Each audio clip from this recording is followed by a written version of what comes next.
The more you educate yourself, the more you understand where things come from, the more obvious things become, and you begin to see lies everywhere. You have to know the truth and seek the truth, and the truth will set you free.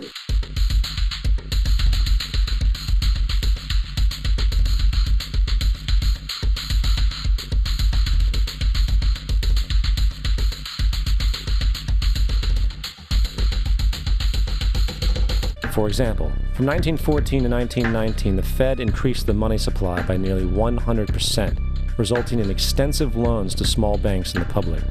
Then, in 1920, the Fed called in mass percentages of the outstanding money supply, thus resulting in the supporting banks having to call in huge numbers of loans, and just like 1907, bank runs, bankruptcy, and collapse occurred. Over 5,400 competitive banks outside of the Federal Reserve System collapsed, further consolidating the monopoly of the small group of international bankers. Privy to this crime, Congressman Lindbergh stepped up and said in 1921, "Under the Federal Reserve Act, panics are scientifically created. The present panic is the first scientifically created one, worked out as we figure a mathematical equation." However, the panic of 1920 was just a warm-up. From 1921 to 1929, the Fed again increased the money supply, resulting once again in extensive loans to the public and banks. There was also a fairly new type of loan called a margin loan in the stock market. Very simply, the margin loan allowed an investor to put down only 10% of a stock's price, with the other 90% being loaned through the broker. In other words, a person could own $1,000 worth of stock with only $100 down. This method was very popular in the roaring 1920s, as everyone seemed to be making money in the market. However, there was a catch to this loan.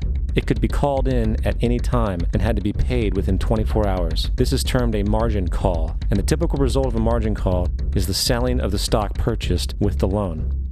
So, a few months before October in 1929, J.D. Rockefeller, Bernard Baruch, and other insiders quietly exited the market, and on October 24, 1929, the New York financiers who furnished the margin loans started calling them in masse. This sparked an instantaneous, massive sell-off in the market, for everyone had to cover the margin loans. It then triggered mass bank runs for the same reason, in turn collapsing over 16,000 banks, enabling the conspiring international bankers to not only buy up rival banks at a discount, but to also buy up whole corporations at pennies on the dollar. It was the greatest robbery in American history. But that didn't stop there. Rather than expanding the money supply in order to recover from this economic collapse, the Fed actually contracted it, fueling one of the largest depressions in history. Once again outraged, Congressman Louis McFadden, a longtime opponent of the banking cartels, began bringing impeachment proceedings against the Federal Reserve Board, saying of the crash and depression, "It was a carefully contrived occurrence. International bankers sought to bring about a condition of despair so that they might emerge the rulers of us all." Not surprisingly, and after 2 previous assassination attempts, McFadden was poisoned at a banquet before he could push for the impeachment. Now, having reduced the society to squalor, the Federal Reserve bankers decided that the gold standard should be removed. In order to do this, they needed to acquire the remaining gold in the system. So, under the pretense of helping to end the Depression, came the 1933 gold seizure. Under the threat of imprisonment for 10 years, everyone in America was required to turn in all gold bullion to the Treasury, essentially robbing the public of what little wealth they had left. And at the end of 1933, the gold standard was abolished.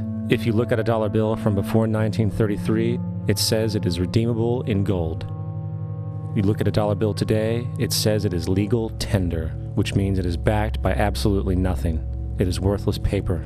The only thing that gives our money value is how much of it is in circulation.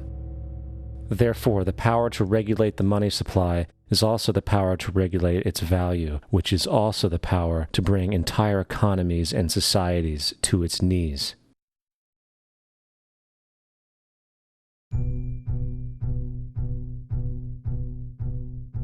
It's important to clearly understand, the Federal Reserve is a private corporation. It is about as Federal Express. It makes its own policies and is under virtually no regulation by the U.S. government.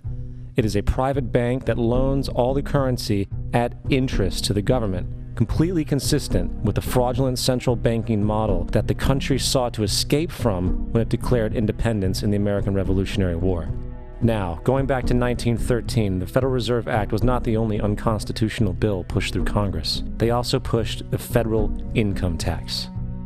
It's worthwhile to point out that the American public's ignorance towards the federal income tax is a testament to how dumbed down and oblivious the American population really is. First of all, the federal income tax is completely unconstitutional, as it is a direct, unapportioned tax. All direct taxes have to be apportioned to be legal based on the Constitution. Secondly, the required number of states in order to ratify the amendment to allow the income tax was never met, and this has even been cited in modern court cases.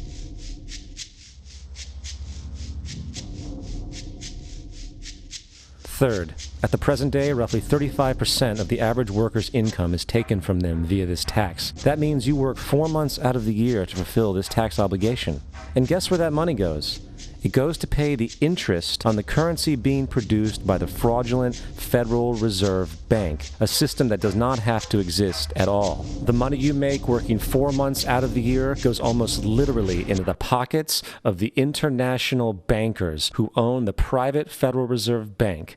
And fourth, even with the fraudulent government claim as to the legality of the income tax, there is literally no statute, no law in existence that requires you to pay this tax, period. I really expected that, of course, there's a law that you can point to in the law book, the code, that requires you to file a tax return. Of course there is. I was at that point where I couldn't find the statute that clearly made a person liable. At least not me and most people I know, and I had no choice in my mind except to resign. Based on the research that I did throughout the year 2000 and that I'm still doing, I have not found that law. I've asked Congress, we've asked a lot of people in the IRS commissioners, helpers. They can't answer, because if they answer, the American people are going to know that this whole thing is a fraud. I haven't filed an federal income tax return since I left. I have not filed a tax return since 1999. The income tax is nothing less than the enslavement of the entire country.